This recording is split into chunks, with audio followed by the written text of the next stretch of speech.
abusuya mincha na mo akwa baso nkoso emra ye be media GH so abusuya be stress ena ne dedika ba ne twa channel so a ne de kwanse be so be jembe no ahwe video si bi wi aba omodin a wa like wa subscribe na abo ahye ma foforo pense me bi eti no enya bi eti after say ye papa da na do akwa Addø ba abonten e the state of the nation's address ebe tu dwa no ensem bible na APP eba ene ye papa Kwesi Pratt e the reply more den e the abema eye na do akwa Addø omo e kire se ni 1D1F ya just say 8 years no more din wo ewo eye aban mu no omo engine ni say ebi sa 1D1F no ewo ho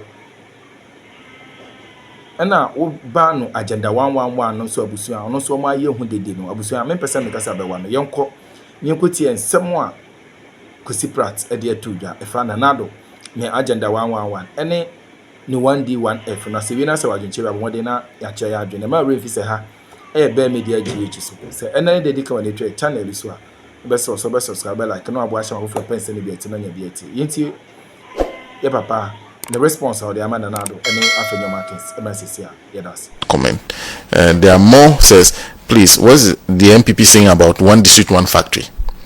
If his party that lied to Ghanaians about it was able to do that's the agenda 111 was able to do only 3 like he's saying for 8 years, why is he looking for 10 from NDC? I don't think that project has been in existence for 8 years about the second term of the Nana Akufo-Addo administration. If you just join us, we are having a discussion on the State of the Nation's address, the last one delivered by President Akufo-Addo. Let's listen to Comrade Kwesi Pratt, Engineer. Well, first of all, I'd like to do some capital clearing before I come to this very dramatic State of the Nation address. And the first thing I'd like to tackle is the framework within which the NDC and the MPP work and formulate policy. Now, clearly, the MPP has told us over and over again that their philosophy, the framework they use, is something called property owning democracy, which is extremely primitive. It's an extremely primitive form of capitalism. I mean, you know that capitalism has evolved over a period of time, and it is reforms which has led to modern capitalism. And modern capitalism really carries the title of social democracy. Social democracy is not socialism. It's a variant of capitalism. It's a development. But capitalism in its most primitive form is what is known as property owning democracy. And you might want to trace it back to the days where only those who owned landed property could vote in elections and participate in making decisions, you know, about governance and so on. Now, if you take the history of political science, we are told, for example, that in ancient Greece, that was where democracy as we know it today started developing. But the Greek state had slaves.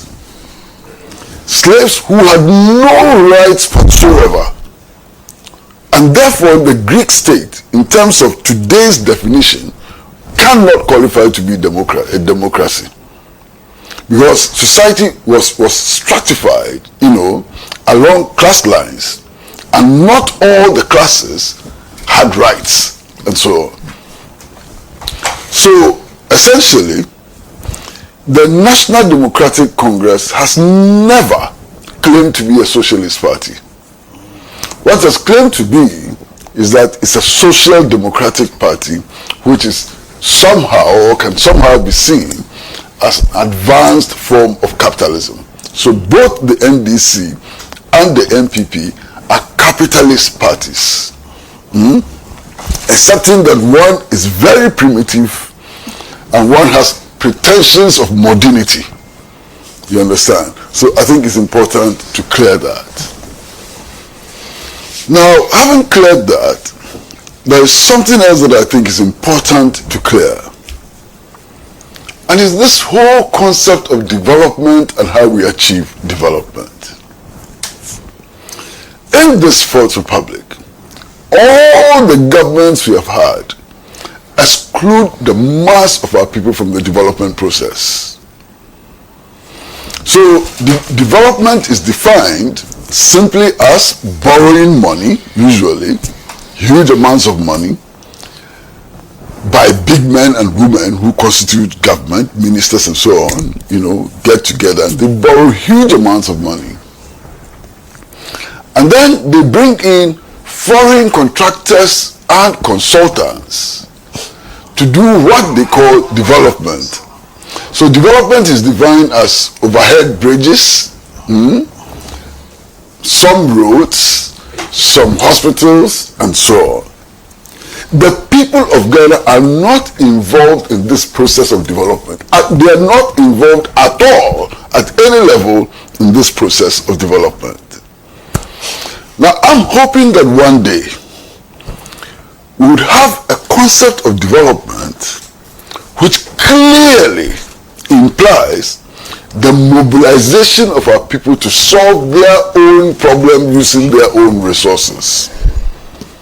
That, as far as I'm concerned, would be true development.